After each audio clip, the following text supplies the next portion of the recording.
Hello, everyone out there. Hi, Cheryl. Hi, Andrea. Hi, Wayne. Hey, Neil.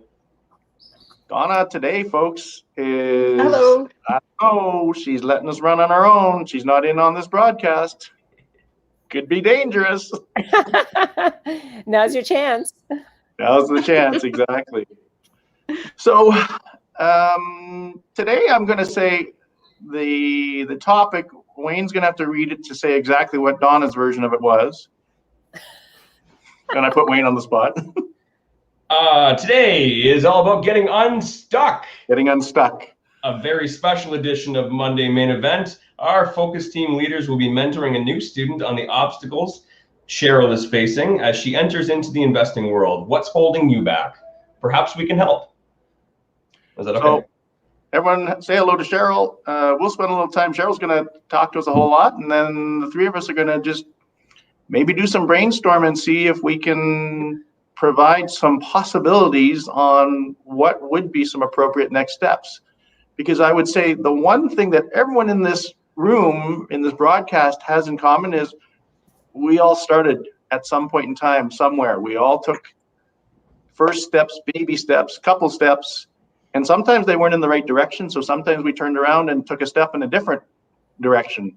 So yeah, I was trying to remember the unstuck was the word that I had lost.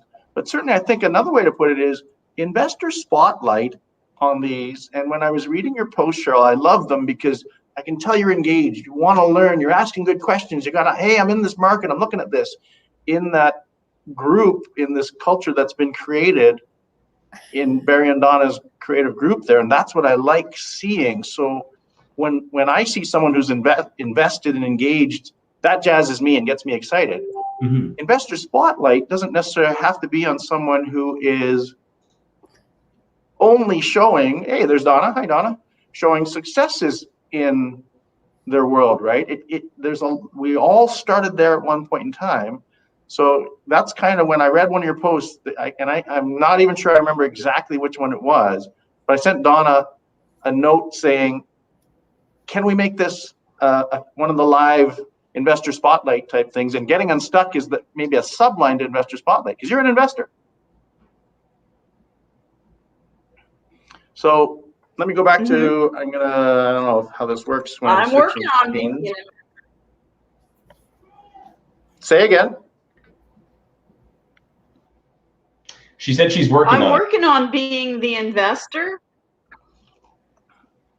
Absolutely. I'm in the process is a great one, right? So again, in reading some of your posts, and I'm thinking, here's my share. Let me see. Am I going to get in trouble? I'm going to try this, Wayne. Bear with the rookie. Share screen tips. So here is the group. And all I did is I typed your name in here, Cheryl. And lots of great questions. When did you take the course and join this group?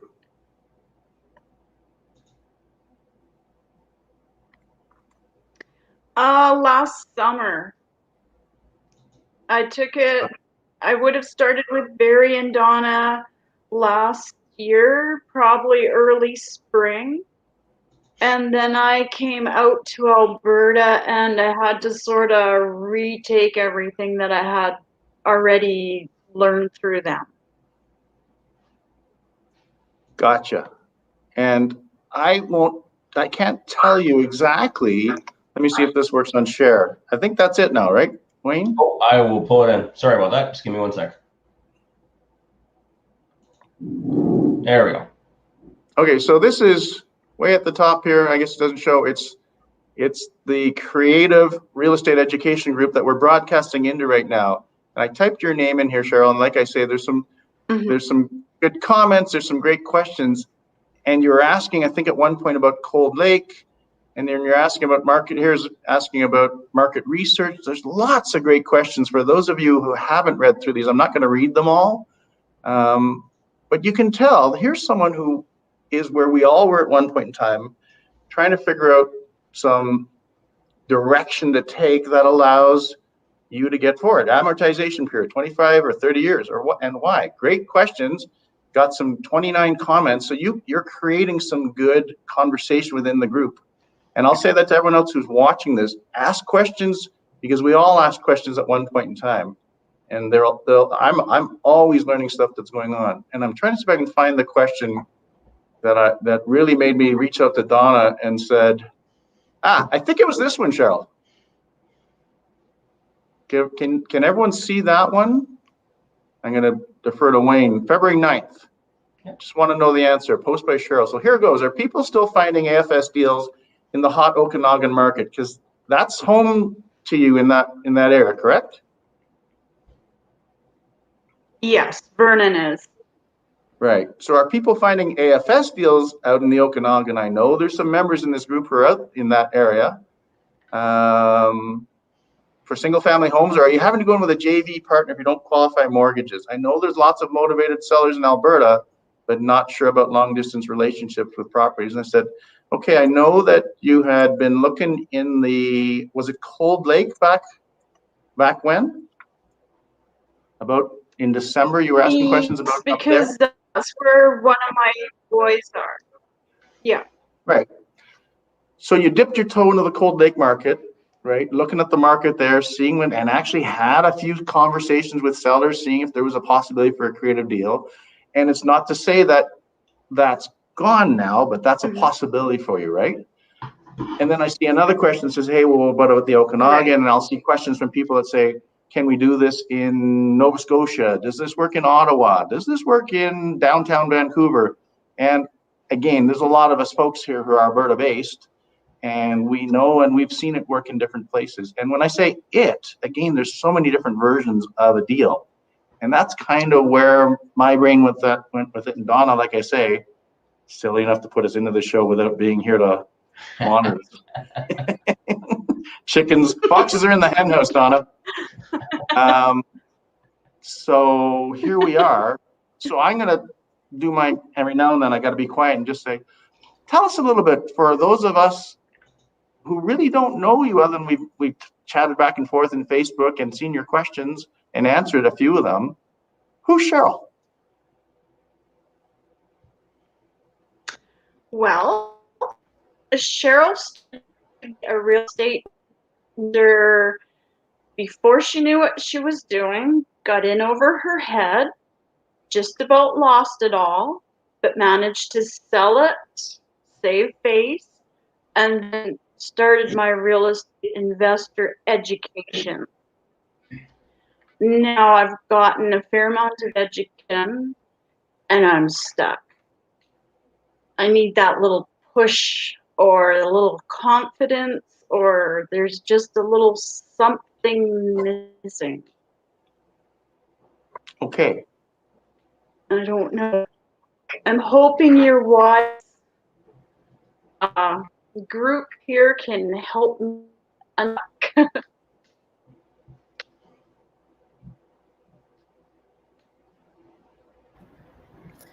Can I ask a clarifying question, Cheryl? So my question to you is, what do you think has you stuck? Is it mindset? Is it money? Is it lack of connections?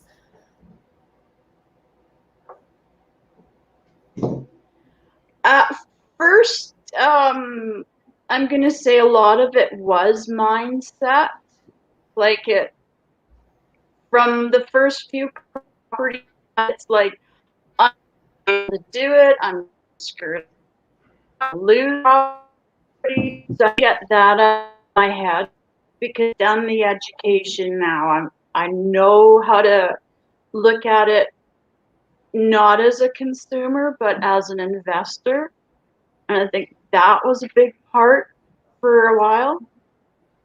And now just getting to the right market and having the confidence that if I find a motivated seller, I'm going to be able to do the property and everything's going to work out.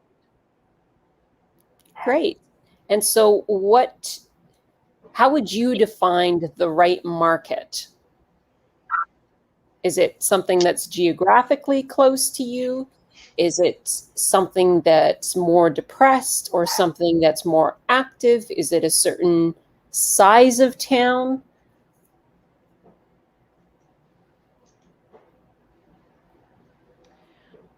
I'm definitely not a. I found Vernon to be very large, Kelowna a little bit too big almost. I do, like, I have sort of thought of a few markets in Alberta, like Canmore and maybe Cochrane, because they're a little bit smaller. But I do want a market where I know that the people are coming and the values are going up. Like Cold Lake was a market I had looked at, but the people were all leaving and the properties were dropping. So that's opposite I wanted. Right. So you're looking for a town where it's not oil field 100% related, or not one industry necessarily 100% related, that has some flexibility. Correct. And you want creative opportunities as well. Mm-hmm. Okay. 100%. Okay, so I'm going to jump back in. Sorry, Cheryl. There's the buffer and the delay. If I may, I'm going to jump back in and see if I can find another screen that I had, because I will now put it out. If you're watching this, put it in the questions. If other than she lives in the Okanagan and Cheryl was looking in Cold Lake and maybe doing some different analyses and that sort of thing, how many of you now who are out in the audience and not necessarily in the investor spotlight, does this sound familiar if we delete the name of the cities and the markets, where you've taken some of the education, you have an understanding of how it works, you've worked through the examples, you can do in your sleep darn near that says a $300,000 house, they take the commissions off, they take the payout penalty, you do all of the mechanisms that we've talked about on the creative buying. Does that ring a bell to a lot of people watching? Because now I'm going to go back to my share screen, if I can do this again, Wayne. Gotcha. Application window, and I just did this really high level graphic on a really high-end application called Paint.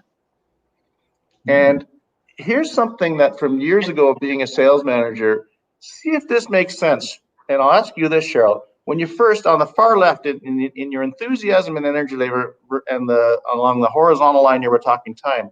When you first took Barry's course, your level of knowledge and your enthusiasm were about here, and then they were going up and going up, and then you're starting and asking your questions out there, and then do you find yourself maybe about here right now? Mm-hmm. And I have seen, and Andrea can comment on this, that if people lose their enthusiasm or their way, or stuff gets in the way, life happens. I've seen this with new hires for years where they're all puppy dog enthusiasm, we call it. Whoop, this is supposed to be red. I don't know, let's pretend that's red. Color 1, we're going to change color 1 to red, put it that way. And what we see happen is this happens. And when your enthusiasm level gets below where you started, what happens? We get frustrated, we get off topic, we get unfocused, we start looking at other possible, well, this isn't the right thing for me. And Andrea and I were in a room over 10 years ago now with, I'll say, 400 to 450 real estate investors who were anywhere from 0 properties through to multiple properties. And out of those 400 people, the number of people today who are still doing this business actively are, Andrea, if you had to field a guess? Out of that same group, probably 5 or less. I would agree. Yeah. My number was 6, so close enough. Yeah. So if this is sounding familiar, and hop in anytime, Cheryl, where we are today, we want to be right in this area here, where we can take that knowledge level you have and get you going back again. Does that make sense? And so for me, it was to say, let's look at one person. 100%. Yeah, because enthusiasm and energy, folks, it's never this, right? This is not the path to success. The path to success, and Donna has shared that before, goes like this. There's a bunch of tears in there too. Don't forget to draw tears and. But over time, Yeah. right? And now this is where I'm going to stop sharing because I'm a very bad finger painting artist on paint. You know what? It's the idea to say, I think we all, doesn't matter where we are in our real estate investing career, we hit these plateaus. And the challenge is whether or not we can find and go to that next level, or at least maintain a level, versus as we drop and get discouraged and drop out. And I think that's where, by maintaining and being in this group, for all of you watching the show, congratulations, you took the time out of your day to show up and watch, or you're watching the replay, which to me is as good, right? Because there's time commitments. Cheryl, you put your hand up and didn't even know what we wanted to talk about today, other than we want to talk about getting unstuck. You knew we weren't going to come out here and have a celebrity roast that you know of, right? So the idea now is to take that level of knowledge that you have, see if we can get a little bit of going, Donna's mind map, and go from there, and let's see if we can get the next thing. So here's how I'm going to spin Cold Lake to you. The very first call that you made with an owner and someone actually responded, you went, oh my God, someone responded to my ad. This thing works. Do you remember that? Because I remember reading about it, because you were posting those experiences for all of us to listen and learn from. And if you think about how you responded to that first owner, because I can have a reasonable understanding how that was, you'd be like, what do I say? What do I say? What do I say? I got to call you back. Yeah, right? The second call you made, what was your confidence level, your enthusiasm level, your ability to know what was going to happen? Wayne's laughing because we've all been there, right? And what I'm saying to everyone is, if you push through and actually make the first calls, we know we rarely, even 10 years later, I don't get a deal on every single call that I get. Mm-hmm. But what you did is, what I'll say is, I'll take your Cold Lake experience and say, that built a base of knowledge and ability and skill set to talk to home sellers and realize that they're just people. They weren't intimidating. And the ones, there's going to be 5% of people, what are you bothering me for? I don't let those people rule my life. I try and focus on the things that are positive in it. And again, I'm talking too much, so I'm going to turn it back over to you to say, how much of that can you agree with, and does that make sense? Back to you, Cheryl.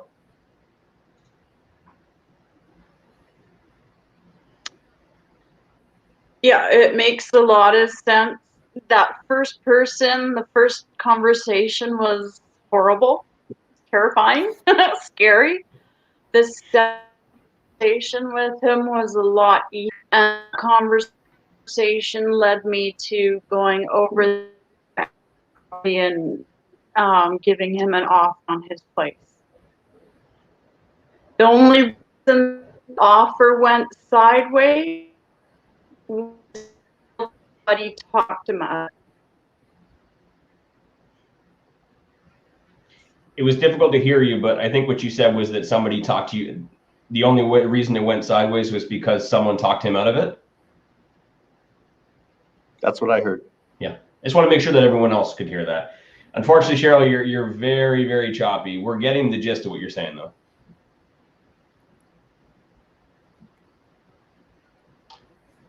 Mm-hmm. The real talk.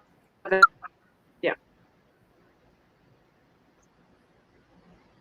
Cheryl, if it's possible, if you could take, whether it's a laptop or your phone, and bring it to another spot in the house, maybe that way we can hear you clearly.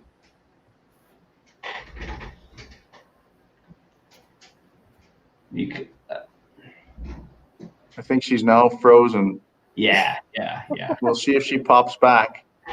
But here's what I'm going to say, although I'm going to wait to see if she comes back, because we are here to help the group. But Cheryl was the one who agreed to come on and be, quite frankly, a little bit vulnerable in front of everyone, going, not everyone's willing to say, I can still hear you.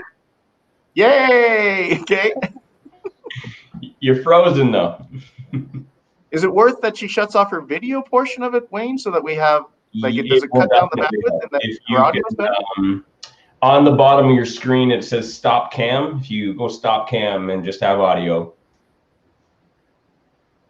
maybe I can do it manually. No, I cannot. Okay. If you can hear us, Cheryl, that works.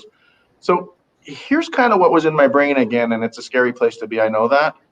Is that having taken some of that knowledge that you had and gained and experience now in Cold Lake, I think there might be a deal for you there down the road. So would you shut it off completely? Not necessarily, but let me share something that I know that when we first started in this business, we had this great idea. We were going to send yellow letters. We live in Airdrie, most of you know that, but we were going to send yellow letters to Airdrie and Crossfield and Olds and into the Invermere Valley and out to Radium, and we just didn't want to touch Calgary because it was too big.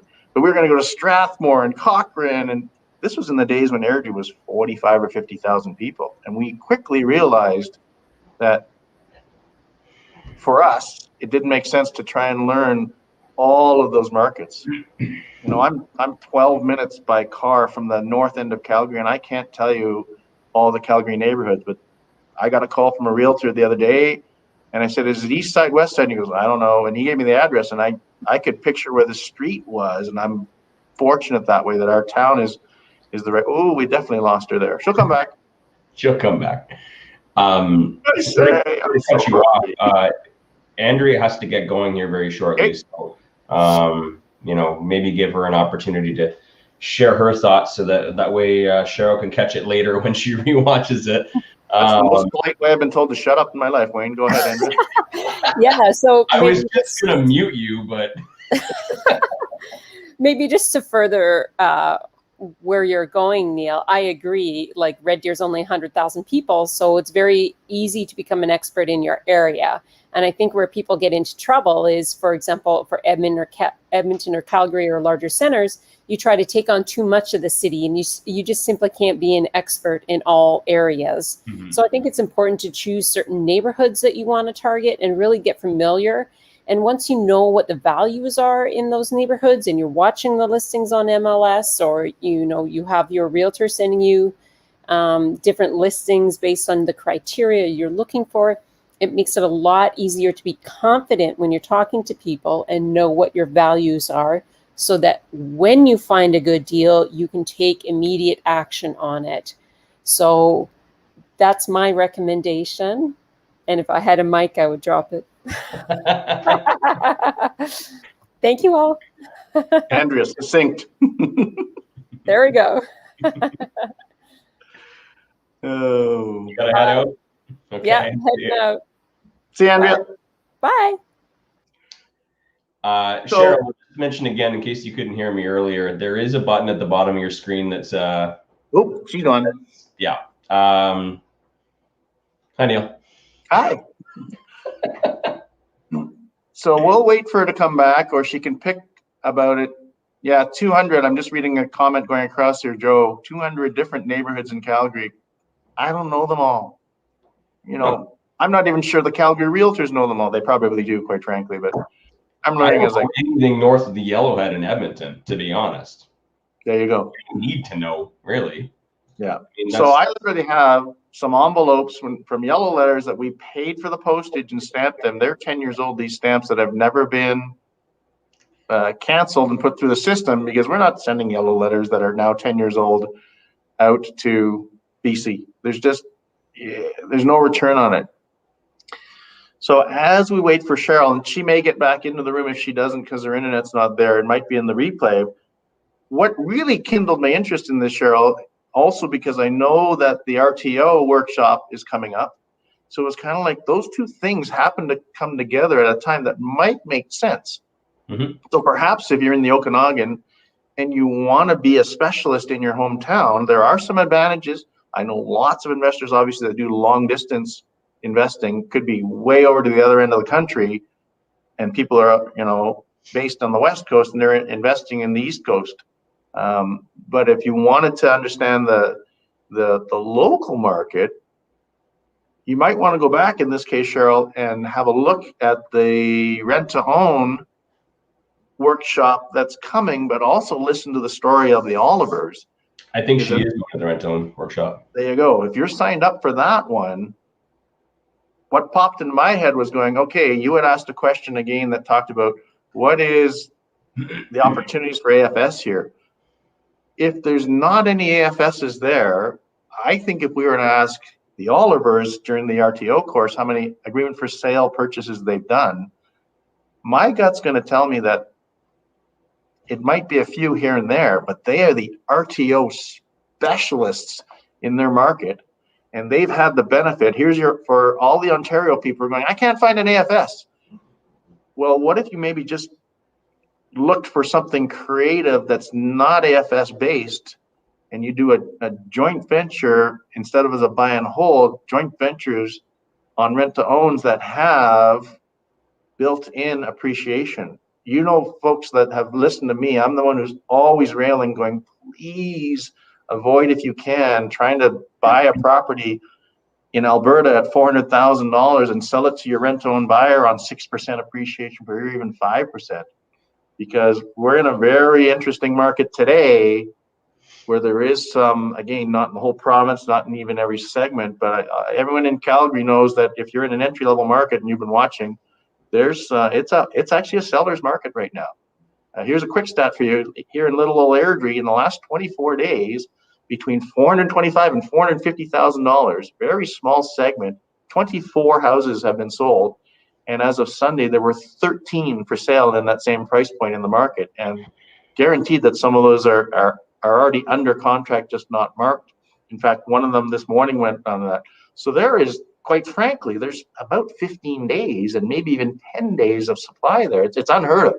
We haven't seen this in a while here.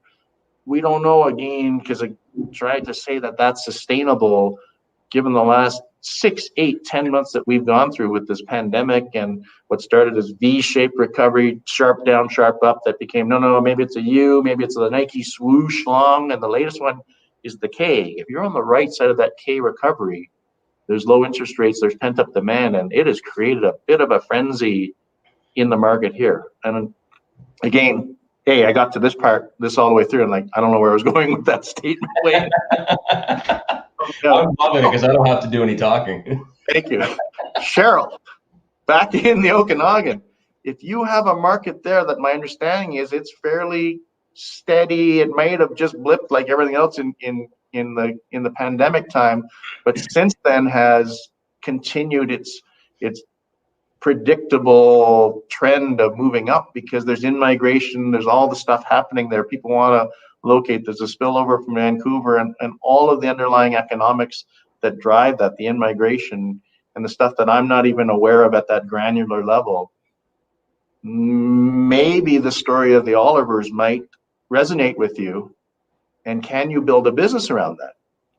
Because to be an AFS buyer in Vernon someday and occasionally, and I will say this, even in the most strongest markets here, when we were on that last mini boom here, there were still motivated sellers.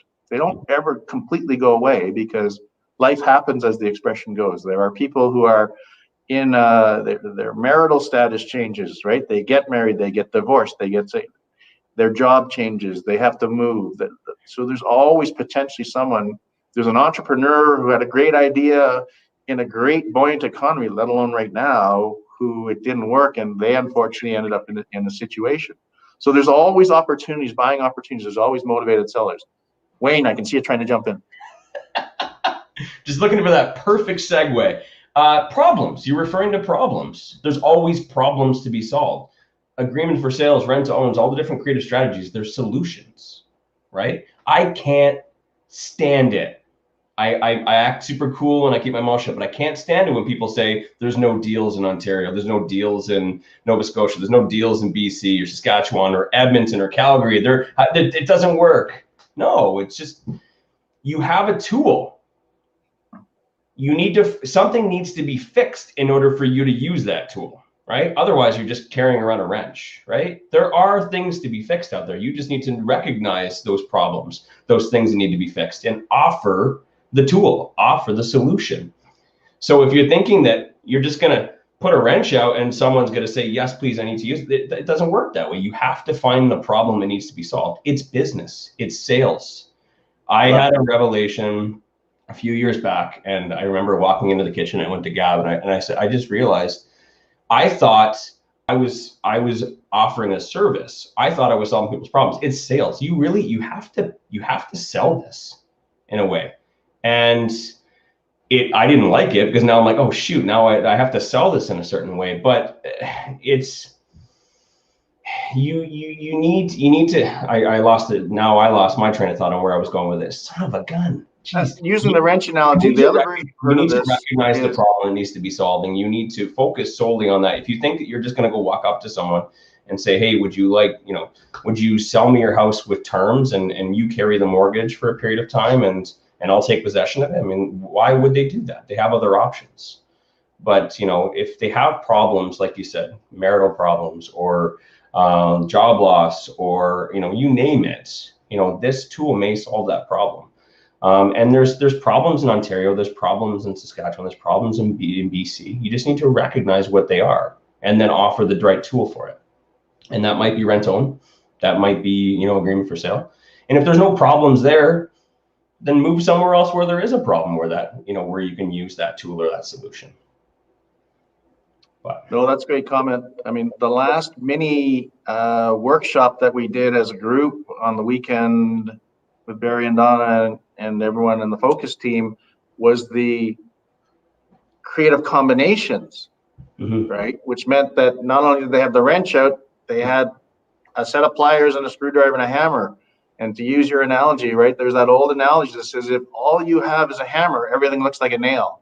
yes. So if you're trying to make AFS fit every single situation, just turn the crystal and look at it a different way, and there might be a different angle. And again, the more time you spend in this group, you folks know that the offer is always on the table, that if you have a deal that you want help in analyzing, we don't scoop deals, folks, right?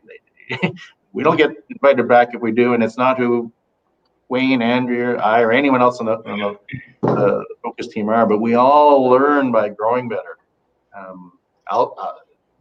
For those of you who are coming on in the next one, apparently I'm back to back tonight. I will say this: the solution that came on that deal that we're going to talk about with Barry was from a conversation that I had with Shelley Visser and Dean Manti.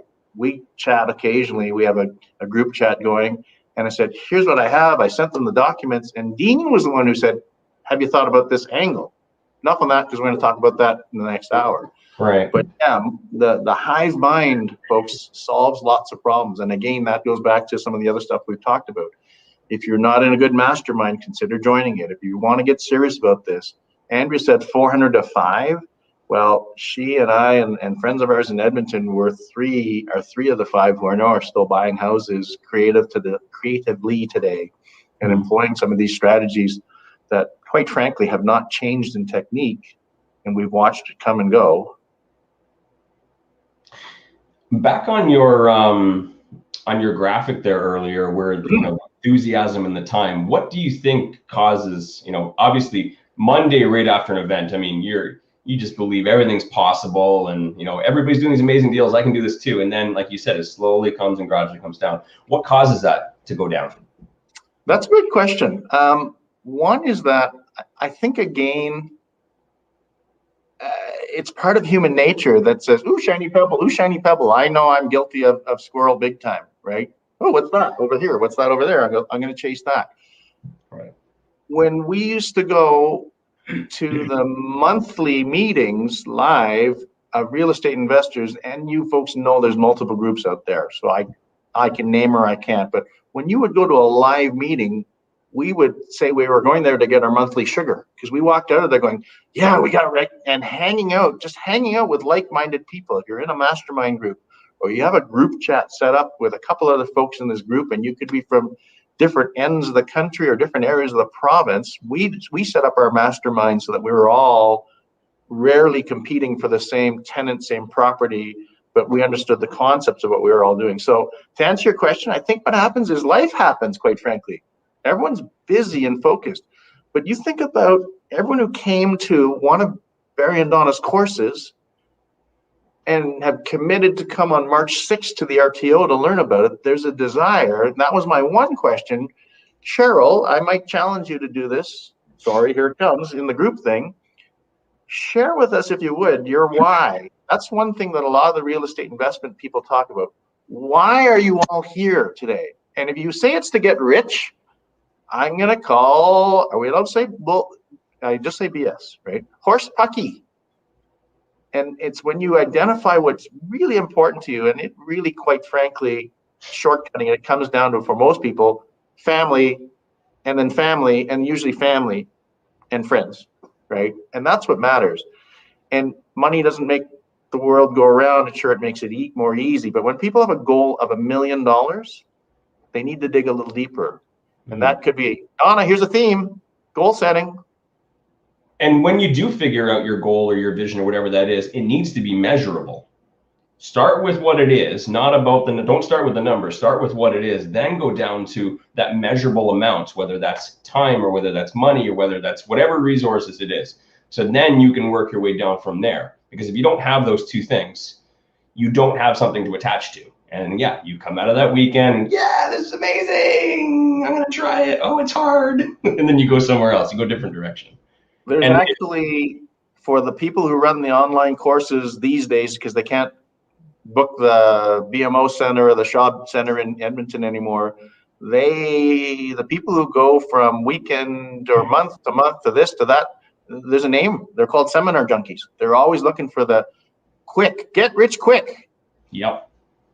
It's a long game, right? The number of hours you're going to invest, it's a game of attrition to be just in it longer than the next person, to pick up that next tool that allows you to go, there's a deal there, I got to phone that person back because now I see it, right? And you've bounced it off, and it's about that. So I think to answer your question, Wayne, life gets in the way, and we get in our own way because we're always looking for the next greatest thing. And how does that go? Jack of all trades, master of none, is not necessarily a positive thing.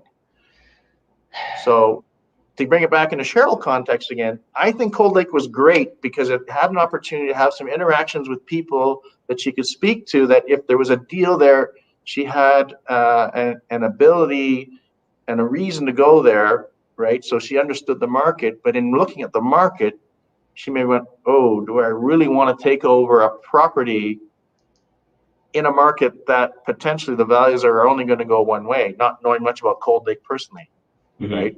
But then when she said Okanagan and AFS, I went, personally, again, I don't spend time there, I don't see it. But then I went, I think I remember seeing something about the Olivers, and I went, perhaps put the hammer down, let's take the wrench out, to use both of our analogies. And there might be an angle for you there, Cheryl. Yeah.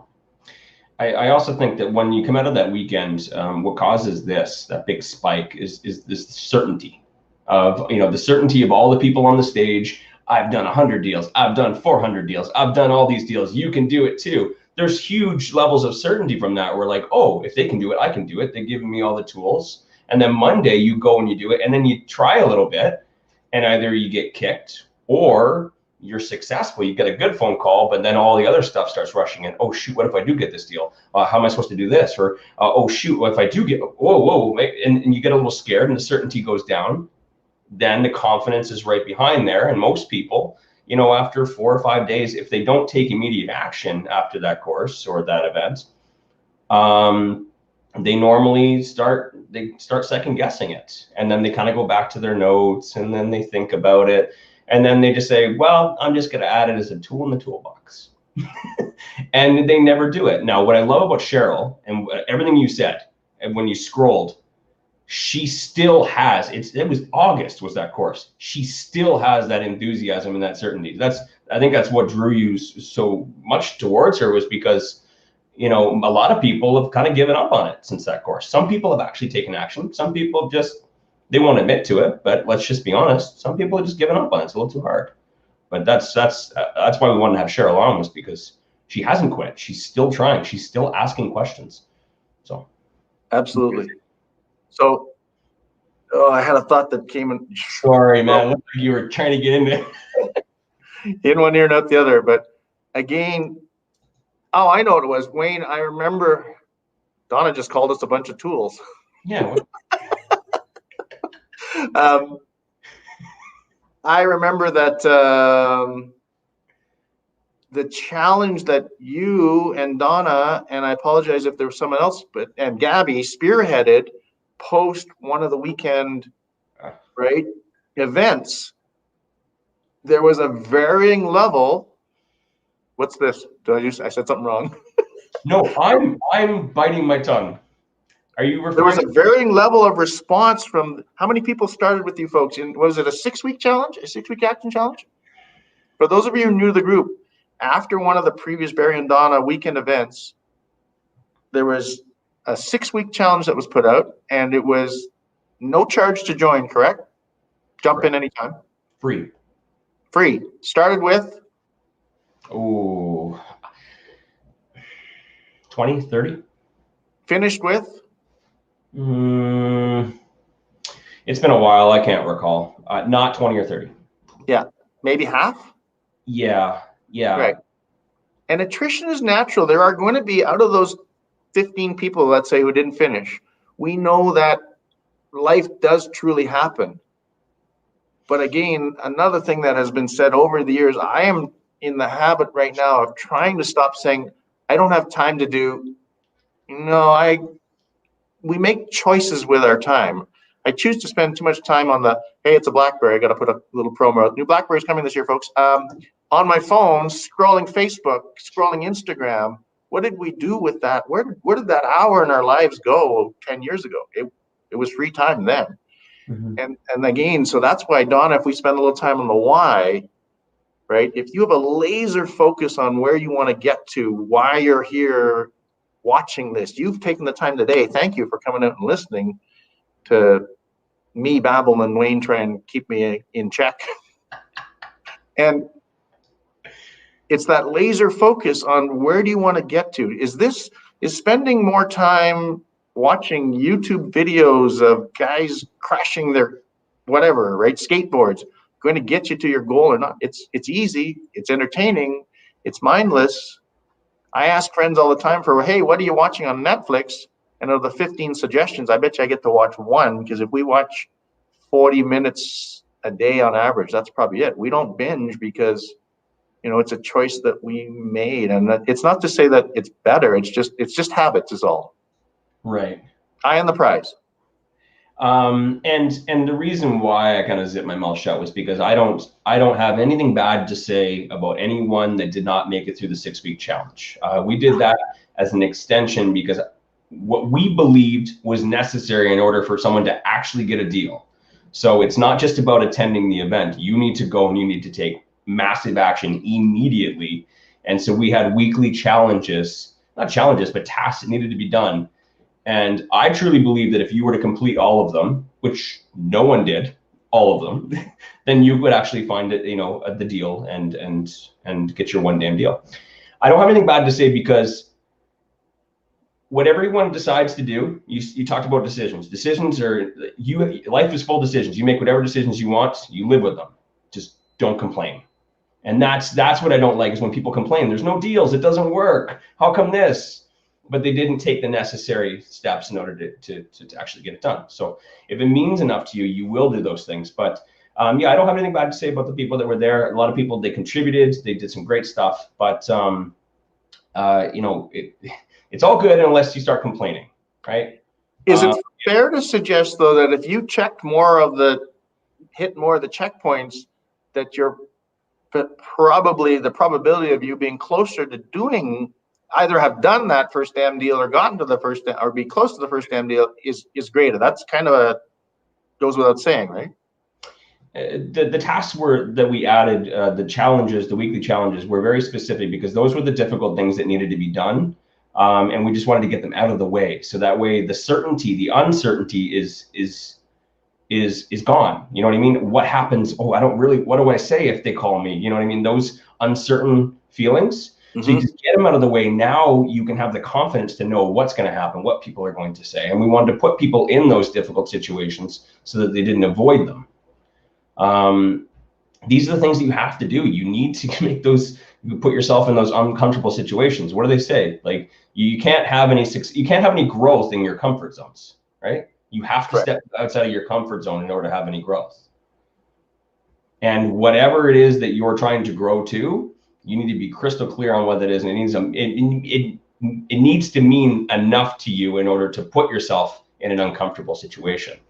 Otherwise, you're always going to choose comfort. I'm always going to choose my sweatpants. I'm always going to choose a warm house. You know, I'm not, you know what I mean? Like I'm not going outside. It's cold. Why would I go outside? But you know, if something was out there that meant a lot to me, I would. Right? You're always going to choose comfort. It's just your mind is always going to force you to. That's human nature, isn't it? Yeah. Well, that's yeah.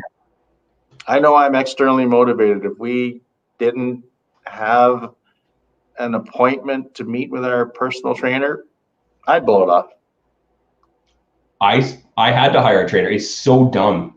It's so dumb that like I know exactly what to do every morning, but if I didn't hire her, I wouldn't do it every morning. Yeah. So dumb. I don't have the strength to do it. I don't have the mind strength, even though it means a lot to me. But I see you have the same problem. My dentist said to me years ago, you should only floss the teeth that you want to keep for the duration of your life. And guess what I do? I go see the dentist and I start here and I floss. Oh, I got an appointment coming, so I get back on the train. You go in there and it's all bloody. Yeah.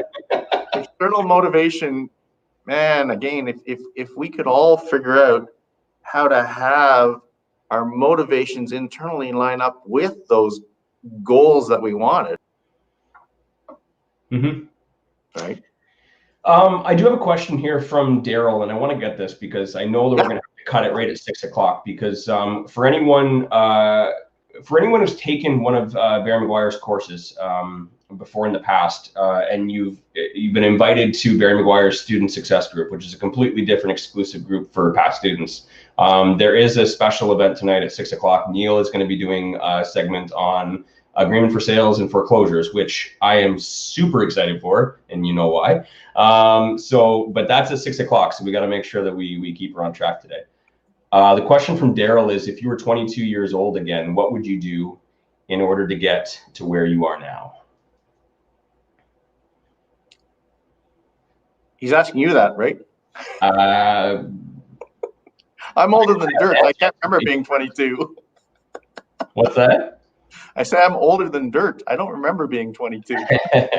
I know the answer, and I know it's difficult. I have mentees who are under 22 years old. It's very hard for you to plan what you want for your life when you are in your early 20s or in your teens. You haven't met the girl or guy of your dreams yet. You haven't, you don't have kids yet. You don't have any priorities or responsibilities. So it's hard for you to plan, where you want to be, what you want to do when you're in your 40s, 50s. So I can understand that. But what you do have is you have time and you have no responsibilities, no real responsibilities, right? You don't have a child. You don't have a job you need to go to every day. I mean, you do, but in my opinion, for the 22-year-old self, I would have taken a lot more risks because I know that as a young person, you can bounce back significantly better than you can when you're in your 30s, 40s, 50s. That's well stated, right? Way more risks. Now, don't be loose, but you have to take risks. You have to step outside of your comfort zone. And it's much easier to do when you're younger. That's why everyone says, oh, if I was 20 years old. I only knew what I knew then. Yeah, right. Risk and reward.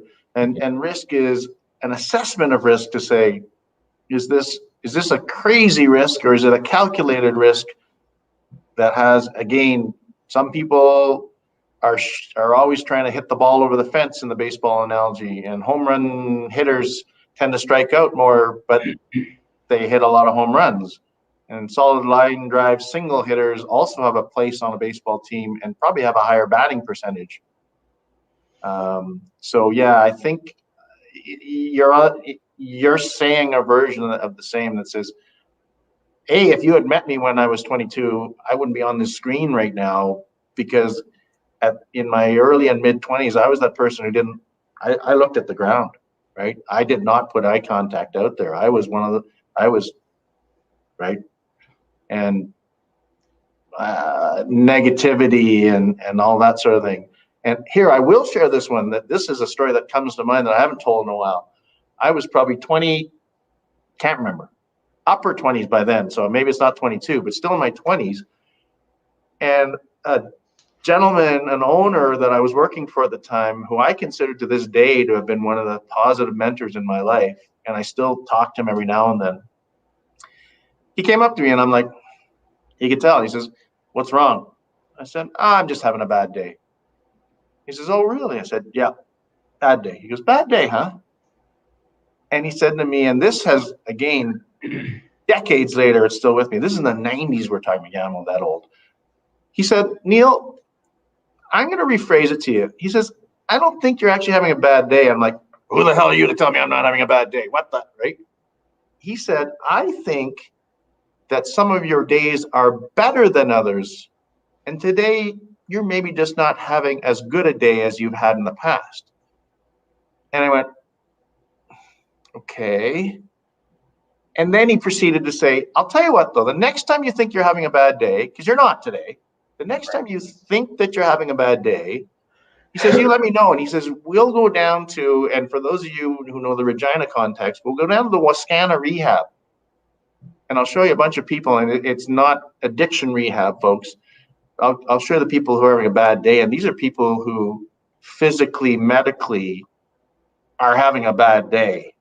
And even then, there's still some decent spirits. I don't have any bad days since then. I have days that are better than others. And again, mindset and context, that I mark as one of those huge turning points in my 20s. We didn't buy our first real estate holding for rental until I was in my late 30s, right? And so again, some stick-to-itiveness. Stick-to-itiveness. Stick-to-itiveness of it. Barry talks about that. I'm upfront that when we took agreement for sale, Andrea was out there and doing a deal, because she's Andrea, on the day the course was being run. It took us a year to do our first one. Took me 6 months. There you go. So if you're in that curve, I don't think I can get back to it. Maybe I can get back to it quickly enough. If we're back on this one here, folks, let's see if I can actually. If you're here. Oh, sorry. 1 second. There you go, buddy. If you're here in your curve from having been in this group and watched things happen, the challenge is this, right? If the goal is over here, folks, we want to keep you in this way of getting there. Our group is here to support you so that this doesn't happen. Yeah. This is where we want, because this is what everyone's why is, right here. So simple, right? It actually isn't that complex, but it is, again, that word stick-to-itiveness about it. Right? Yeah, you gotta, and you know, to kind of finish up saying, you know, what we were saying to Daryl is that when you don't have all the responsibilities of, you know, being a parent or a spouse, or, you know, you're building your career and stuff like that, the risk that I was referring to is the risk that you can forget about a job and just go all in on, you know, that thing that's going to get you there, you know, that passion. You know, you leave an AFS course, say for example, and you're like, I'm going to go get 20 deals. It's a lot easier for a 22-year-old than it is for a 26-year-old. I started when I was 26. I had a wife, I had a job, I was trying to build that kind of stuff. So there's a lot more time. So you can take the risk of maybe taking 6 months off from work and going all in on that, and staying up till 3 o'clock in the morning, and getting those things done and building it. Those are the risks that I'm kind of referring to. 100%. I think we should kind of just finish up with some final thoughts for Cheryl, you know, because we're running low on time, and I'll just share mine real super fast. You got to figure out what problem it is that you're solving first. So, you have a solution now, you have the education, you have everything you need, you have a tool. Just figure out what problem it is you're solving and and then the next question is, where are you going to find that problem? And that's marketing, right? Because whatever that problem is, if you've got it, I'm solving this problem, I'm solving divorces in New Brunswick or whatever it may be, just figure out what that problem is and then figure out where, and then where are you going to find that? So your marketing should be like aimed right at where those people are going to see it. Put all of your energy into getting as many leads as possible, and then just have a good plan for when they call. You need to know what to say. You need to know the process. You need to know the answers to all the questions. And if you have all that stuff, you're going to have ultimate certainty. You're going to have total confidence. When someone calls you, you're be like, yo, what's up? You know what I mean? You're not going to be all nervous and trying to fill out the paperwork. You're going to have confidence, and confidence is key. Neill gets phone calls. It's just another day for him. His blood isn't pumping. He's not nervous. He's not shaking. He's not stuttering. So you just need to get to that point where you know exactly what it is that you're doing. You know exactly what problem it is you're solving. You know exactly where to find them, how to talk to them, how to close them, how to answer all their questions. And you have most of that. You just need a better plan. That's what I think. I think you just need, because you're Vernon, Okanagan, and you're Cold Lake and everything else, just pick one thing and go hard on it for like 2 months. And that's where, like, exactly. When you're younger, just go right hard, right into it. I love it. Work, tweak it, and try something else. And I'll append that I love that, Wayne. And I'll add one little thing, that if it turns out that the second market that you go hard at and focus on ends up being another Cold Lake, go on to the third one. Yeah. How many business owners, entrepreneurs, they have like 10 businesses that fail before they hit it. It's the exact same thing. Yeah. So there is a market out there for you, Cheryl, is the other way to put it. And we were fortunate that we started in Airdrie and finished in Airdrie. I think Andrea drove to Rocky Mountain House in the first year to look at a place. I dare say, without her being here, that she may or may not do that today, unless it was a monster deal. Yeah, Cheryl definitely has all the information that she needs. Read the posts.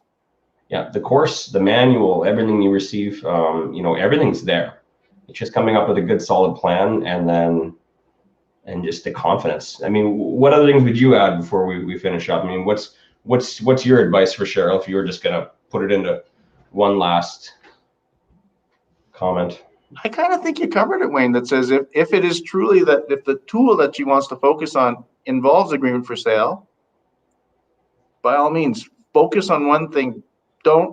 If you want to take that experience from us, don't shotgun the world because A, you don't know the neighborhoods, B, you're going to be overwhelmed with the response.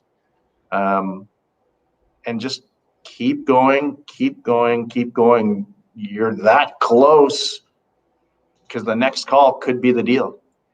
Yeah. Mm-hmm. And Donna just piped in and she's right. And you also have this group behind you, and you're willing to put it out there to the group saying, hey, help me solve this particular equation and this house. I dare say there's a deal sooner than later because you have the right attitude, Cheryl. So keep that goal in that mindset. Keep that enthusiasm. I love it. I love seeing almost daily Cheryl's got a question, and that's good. She's not just letting it go. Like if she's trying, she ran into an issue. She's like, hey guys, I need the answer to this so I can keep moving forward. And that's powerful. I mean, that's the great thing about this group as well. And obviously, the student success group is even one level higher. We mentioned that earlier for past students. There is the student success group, Barry McGuire's student success group. And that group is only past students. So you're talking about like a really, really great resource for experience from investors. And obviously that's where we're going. So any past students, we're going to be ending here, but we're actually going to be going live in the student success group. Neill's going to be doing a segment on foreclosures and agreement for sales. Again, super excited for that. It's not something we talk about very often, ever. Okay. Any last minute questions out there, Wayne? Are we good? No, I think we're good. Just a whole lot of positive comments. Okay. I Hope think to see everyone on March 6th. What's that? Hope to see everyone on March 6th. Watch the scroll at the bottom. There is an early bird coupon. Heck Yeah. of an offer. If rent to own is a tool that you require to solve problems that you want to solve, absolutely take it. Absolutely. Anyways. Easiest way to put it. Okay. All right. Thanks, Neil. See you See you soon. Yep.